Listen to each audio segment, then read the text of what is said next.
E como os números inteiros são coleções de uns, o 1 devia ser a matéria essencial de que o universo é construído.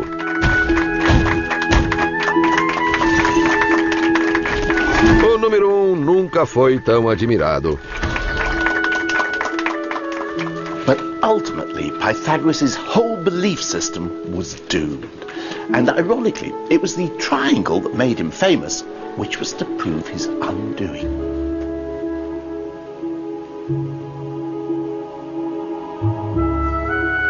Se o número 1 estava no centro de tudo, também deveria estar na essência de todos os triângulos, até mesmo do triângulo retângulo com dois lados iguais.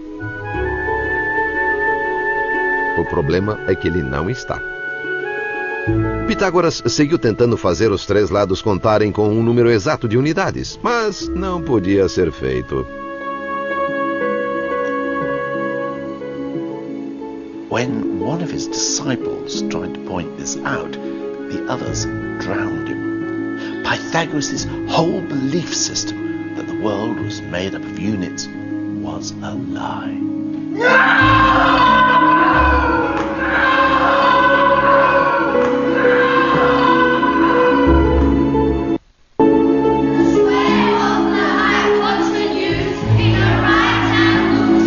Pobre Pitágoras, derrotado por sua forma geométrica favorita.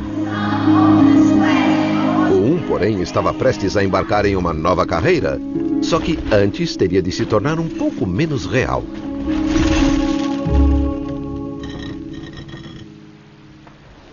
Like everyone else before him, Pythagoras couldn't conceive of numbers unless they represented actual things. 1 was not a 1 unless it stood for one chair, or one step, or one television presenter.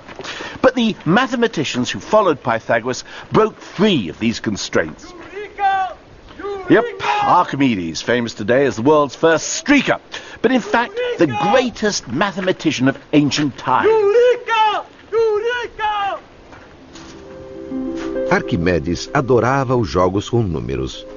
E levou a matemática ao reino do inimaginável, porque nesses jogos ele permitia que os números fizessem coisas impossíveis, que descobrissem, por exemplo, quantos grãos de areia seriam necessários para encher o universo. E apesar de alguns desses jogos matemáticos parecerem inúteis, eles algumas vezes deram resultados práticos de que nos beneficiamos até hoje. For example, he was obsessed with what would happen if you took a sphere and turned it into a cylinder. What would be the difference in area covered? Well, personally, I don't give a fig. But for Archimedes, it was the proudest moment of his life when he finally succeeded in working out the formula. And although it was a piece of pure mathematical bravado, it did actually prove to be amazingly useful in the end.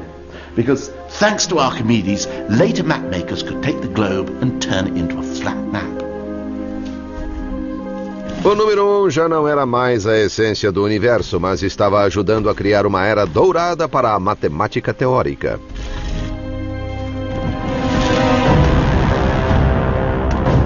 Uma nova força, porém, estava conquistando o mundo. E o 1 estava prestes a ser dominado por um povo com uma obsessão bem diferente.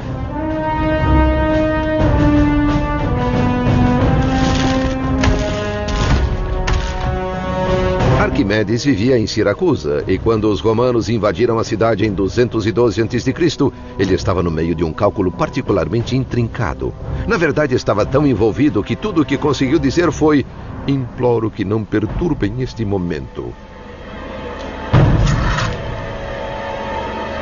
Talvez não tenha sido uma atitude sábia. It was the end of theoretical mathematics in the classical world. The Romans weren't interested in airy-fairy abstractions like how to calculate the weight of all the goats who ever lived. They were interested in power. Gostando ou não, o número 1 agora era um servo de Roma. Precisou deixar para trás o mundo da matemática abstrata e passar a lidar com preocupações mais práticas. O número 1 vai para o exército. Ele se tornou a espinha dorsal do mundo romano, enquanto os romanos o usavam para impor uma rígida organização numérica em seu exército. Havia 10 homens por seção. E 10 seções com 10 homens eram chamadas de uma centúria. 2 centuries were called a manipulus, which means literally a handful, which I imagine 200 Roman soldiers probably were. Até as punições eram pensadas em termos numéricos. Se a legião sofresse uma derrota humilhante, toda ela seria dizimada, no sentido da palavra decimare em latim. Fosse qual fosse a culpa individual, um soldado em cada 10 era sacrificado.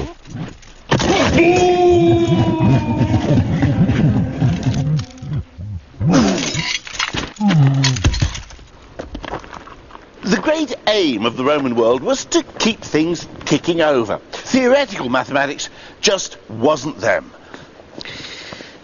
Mark you, I'm not surprised. I mean, the Roman numerals don't exactly make it easy, do they? I mean, look at them. They're just an elaboration of the old notches on a bone. The only sophistication being new symbols as the numbers get more unwieldy. V for 5, X for 10, C for 100, up to their symbol for 1,000,000. But it's still just a simple counting system. Fine for writing inscriptions on tombs, but not much cop for the complications of theoretical maths. Well, you try writing 1,000,000,000 like that. In modern numerals, it takes me about 8 seconds. I tried it. In Roman numerals, it would take something like 16 minutes. Não é surpresa, então, que os algarismos romanos sequer fossem usados para calcular. Qualquer cálculo tinha de ser feito em uma tábua de contar, uma versão primitiva do ábaco.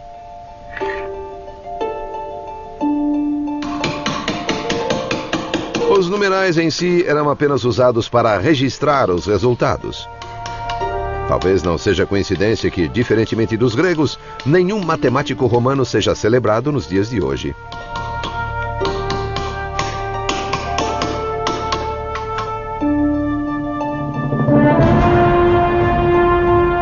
Enquanto o poder de Roma se espalhava, o mesmo acontecia com seu sistema numérico.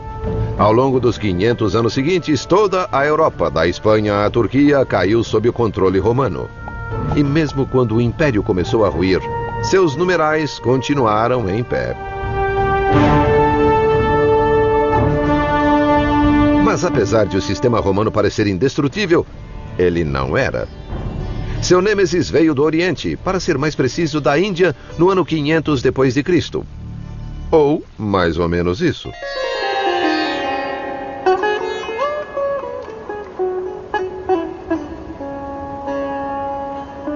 O número 1 tinha um primo indiano que costumava viver em uma atmosfera mais purificada. O iluminado. Os indianos pareciam se preocupar menos com a organização militar e mais em renunciar ao mundano e alcançar a iluminação. Mas o Nirvana não estava logo ali dobrando a esquina. Para alcançá-lo, era necessária uma jornada muito, muito longa que levava muito, muito tempo. E a fim de compreender essa ideia, os indianos criaram números estupendamente grandes.